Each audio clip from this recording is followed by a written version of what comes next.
Mesdames, Messieurs, nous allons donc tout au long de cet après-midi échanger sur la question de la lutte contre les discriminations dans les lieux de nuit. Si nous sommes réunis aujourd'hui, c'est parce que la ville a pris l'année dernière, il y a un peu plus d'un an maintenant, l'initiative des États généraux de la nuit. Nous sommes là avec tous les représentants de la police pour faire vivre ensemble les personnes. Nous travaillons à la préfecture de police avec les responsables des établissements de la nuit. Il y a un travail à faire en matière de prévention. Je tiens à les en remercier puisqu'à 2 reprises je les ai réunis sur la thématique de la drogue. Nous aurons sans doute également à reprendre contact avec eux sur le problème de l'alcoolisme, puisque vous savez qu'il y a maintenant l'obligation de disposer d'éthylotests dans les établissements de nuit. Aujourd'hui, ce que l'on vous propose, et c'est la préfecture de police qui en a pris l'initiative, c'est une 2e étape. Nous sommes fixés pour objectif de sensibiliser les établissements à la question des discriminations à leur entrée. Je pense bien sûr à de nombreux documents qui appellent bien sûr au respect de la non-discrimination. Nous n'avons pas beaucoup de plaintes, mais ce n'est pas pour autant sans doute qu'il faut se réjouir. Mais nous devons tous ensemble, comme on le fait avec la ville dans le cadre du contrat local de sécurité, travailler pour faire reculer toutes les discriminations. Le champ d'action est vaste et requiert toute notre créativité. C'est pourquoi la municipalité a souhaité s'associer aujourd'hui avec la préfecture de police afin d'édifier les bases de travail commun pour l'égalité de tous, pour que la nuit à Paris soit conviviale, chaleureuse et rayonne de toutes ses lumières.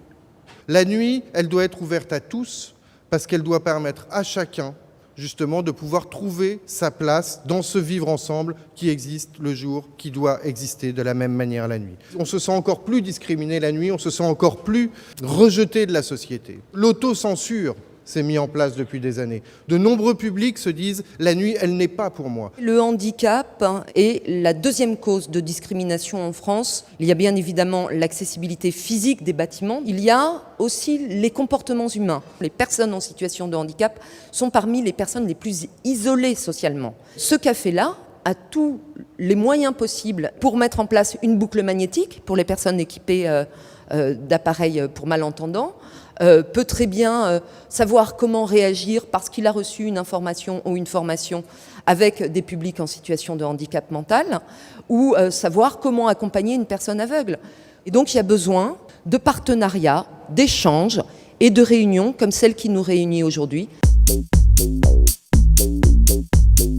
18 discriminations inscrites dans la loi. Discriminer, c'est se mettre hors la loi. Chaque personne, quelle que soit la situation dans laquelle elle se trouve, sache que les espaces lui sont ouverts, à la fois par l'accessibilité pratique, matérielle, et aussi par le regard et le comportement des autres. Dans 9 cas sur 10, nos observations sont reprises par la juridiction.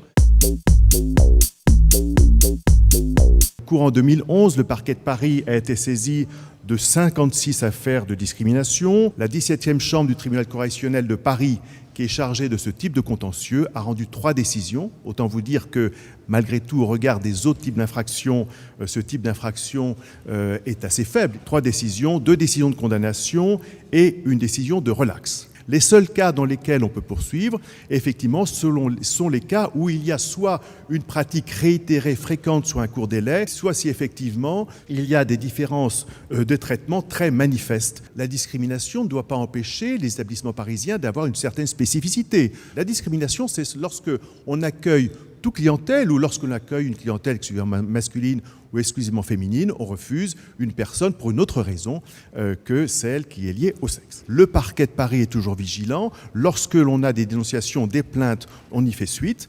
Bien évidemment, reste le problème de la preuve, c'est ce qui est le plus difficile en la matière. La métropole parisienne concentre sur le ressort de la ville une offre extrêmement diverse d'établissements. Le type même de concept aboutit peut-être déjà à un choix, une sélection, qui peut ensuite aboutir à une exclusion d'une clientèle en fonction d'une inadéquation au concept qui a été défini.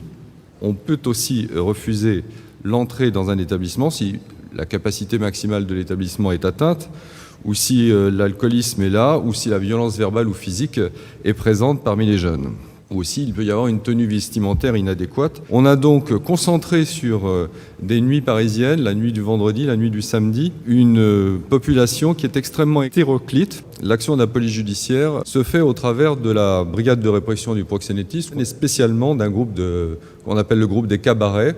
La prévention du groupe des cabarets se fait sous une action constante de sensibilisation des établissements et du rôle de conseil que ces fonctionnaires ont auprès de vous par un rappel des obligations légales et réglementaires.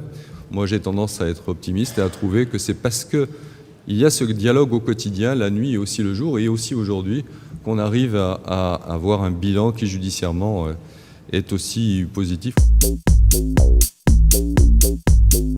Et notre objectif était double, il était de responsabiliser ces établissements de nuit, bien sûr, et puis d'informer les auditeurs sur la politique des établissements. Radio FG a, dès sa création, suivi la charte Fait et Clair. On a une programmation très spécifique qui fait que les gens qui viennent chez nous viennent pour voir quelque chose de précis. Évidemment, on travaille énormément avec nos agents. C'est eux qui nous représentent à la porte et c'est eux qui retransmettent nos valeurs. Comment vous fonctionnez au niveau de la porte ? Moi, j'accepte les Bermudas et les tongs, pas de problème. Chez nous, on a réussi à rendre accessible, je parle des handicapés, et aussi bien en concert, on fait du métal comme du hip-hop. En club, on est plutôt dans une musique électronique. Donc on a quand même des populations qui savent pourquoi elles viennent. C'est qu'autour de ces établissements-là, il y a des gens dans la rue qui sont des dealers, qui veulent s'imposer parce qu'ils ont de l'argent. Je reste très ferme.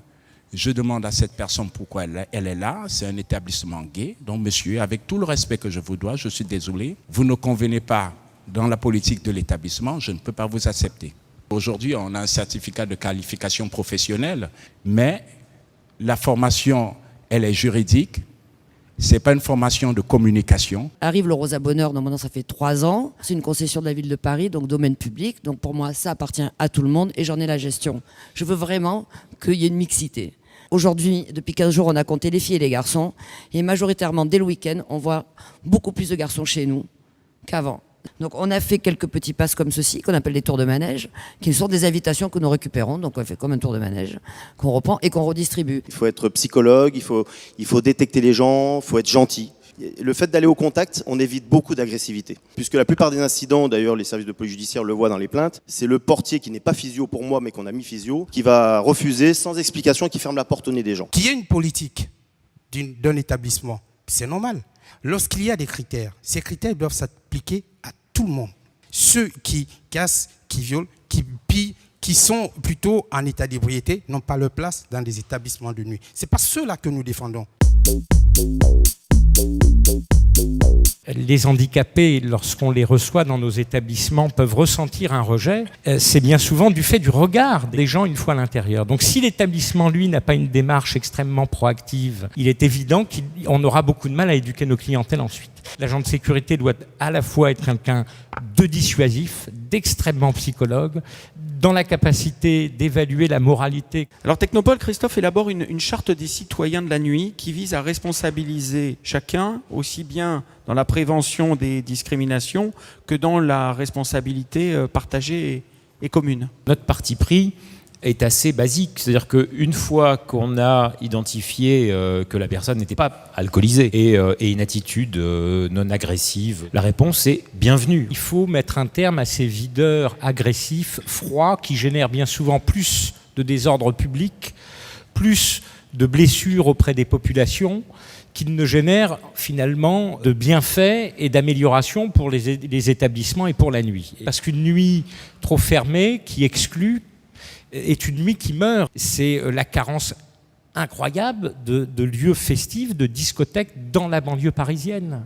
La manière la plus simple de régler un refus de porte, c'est de l'expliquer. C'est vrai qu'en prenant les bonnes personnes, avec l'expérience ou avec le bon tempérament, les choses se passent mieux. Je crois qu'il n'y a pas plus finalement humiliant dans son amour-propre que de se faire refouler d'une boîte de nuit. Et surtout de ne pas comprendre pourquoi on se fait refouler d'une boîte de nuit. Donc je crois que toute démarche qui consiste à favoriser une logique de médiation quand il y a un début de conflit est à favoriser, mais je crois, malgré tout cela et malgré les difficultés, que l'un des partis pris de la non-discrimination reste l'ouverture. On vous disait, vous, on ne vous veut pas parce que vous êtes noir, ou vous êtes arabe, ou vous êtes homosexuel, ou vous êtes ci. Aujourd'hui, les choses sont beaucoup plus complexes que ça et elles reposent sur une hypocrisie totale et absolue. Lorsqu'on a décidé d'organiser, le préfet de police l'a dit au début, cet événement, nous avions en fait deux objectifs. D'abord, essayer de mieux comprendre ce que recouvrait le terme de discrimination par rapport à d'autres pratiques dont on a vu qu'elles ne s'assimilaient pas forcément à des discriminations, et puis bien évidemment tracer des pistes pour mieux les combattre, qu'il s'agisse de pistes d'axes de prévention ou d'autres axes, et passer par la médiation ou la sanction. La première partie, la partie institutionnelle, a donné l'occasion au préfet de police, aux défenseurs des droits, au procureur de la République de rappeler le cadre légal de ce qu'était une discrimination. Le procureur a d'ailleurs rappelé les 18 cas que prévoyait le code pénal en la matière.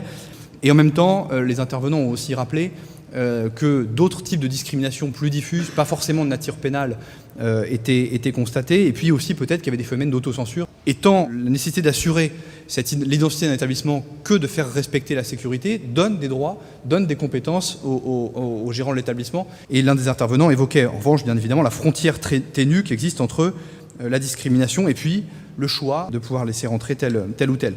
On a évoqué le lien indissociable qui existe entre le portier et le gérant de l'établissement. On ne peut pas dire c'est la faute du portier, c'est la faute du gérant. Mais en tout cas, on voit que ce métier de portier est au milieu d'une mutation qui nécessite sans doute que les pouvoirs publics s'y intéressent. Permettre à un gérant d'établissement d'avoir un document, d'abord qui lui rappelle ses obligations, mais qui peut aussi être opposable à la clientèle. C'est une piste de travail. Et en même temps, M. Ebonguet, vous avez rappelé que être portier, on ne peut pas le dissocier d'une politique de l'établissement. Ont été mis sur la table des possibilités de label, d'engagement, de charte sur laquelle on est prêt à travailler avec vous. On a le portier, on a le responsable d'établissement, on a les organisateurs de soirées qui sont de plus en plus présents dans le paysage de la nuit à Paris. Et puis, on a évoqué pour terminer la question de la médiation, du fait que tout ne passait pas forcément par le pénal. Il faudra qu'on voit avec le défenseur des droits la manière dont on peut organiser cette médiation, cette régulation, soit en direct au moment d'un refus, soit peut-être plus dans les jours qui viennent. La nécessité pour l'établissement de garder un bon contact avec le service de police, c'est le cas bien évidemment de la BRP, ça doit être le cas aussi avec les commissariats d'arrondissement. On peut sans doute travailler à cette question. Pour terminer, Monsieur le Préfet, vous me permettrez de remercier tous les agents qui ont œuvré pour la bonne organisation de cet événement. Puis à bientôt donc, pour poursuivre nos échanges sur ce thème.